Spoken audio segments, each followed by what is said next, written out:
Hello guys, welcome back to my channel. सबसे पहले मेरी तरफ से आप सबको राधे राधे। आज मैं अपने चैनल पर शिव चर्चा भजन लेकर आई हूँ भोजपुरी में। आप लोग लास्ट तक देखिएगा, बहुत ही अच्छा है, बहुत ही प्यारा है।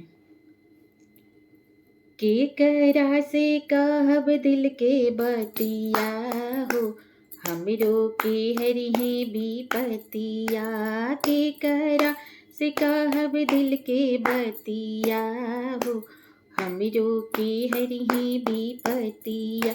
के हरि है विपतिया, हमरो के हरि है विपतिया।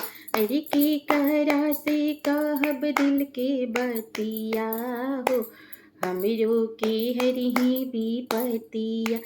ना कहब ससुर जी से, ना कहब सास से, ना कहब ससुर जी से, ना कहब सास से। अरे शिवा गुरु से कहब दिल के बतिया हो, हमरो उहे हरि है विपतिया।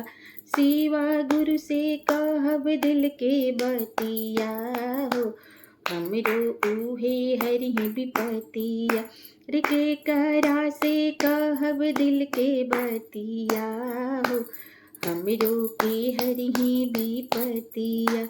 के हरि है विपतिया हो, के हरि है विपतिया।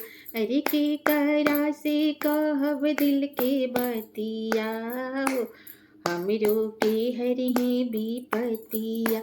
ना कहब जेठ जी से, ना कहब जेठानी से, ना कहब देवर से, ना कहब देवरानी से। शिवा गुरु से कहब दिल के बतिया हो, हमरो उहे हरि है विपतिया। शिवा गुरु से कहब दिल के बतिया हो, हमरो उहे हरि है विपतिया। के करा से कहब दिल के बतिया हो, हमरो के हरि है विपतिया। के हरि है विपतिया हो, के हरि है विपतिया। अरे के करा से कहब दिल के बतिया हो, हमरो के हरि है विपतिया। ना कहब माई से, ना कहब बाबूजी से, ना कहब माई से, ना कहब बाबूजी से।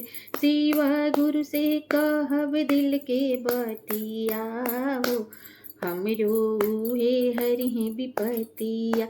ना कहब भैया से, ना कहब भाभी से, ना कहब भैया से, ना कहब भाभी से।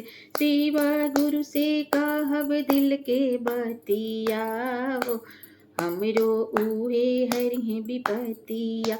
शिवा गुरु से कहब दिल के बतिया हो, हमरो उहे हरि है विपतिया। पहिला में दया मांगब, दूसरे में चर्चा। पहिला में दया मांगब, दूसरे में चर्चा। अरे तीसरे में नमः शिवाय पढ़ना मामा हो, हमरो उहे हरि है विपतिया।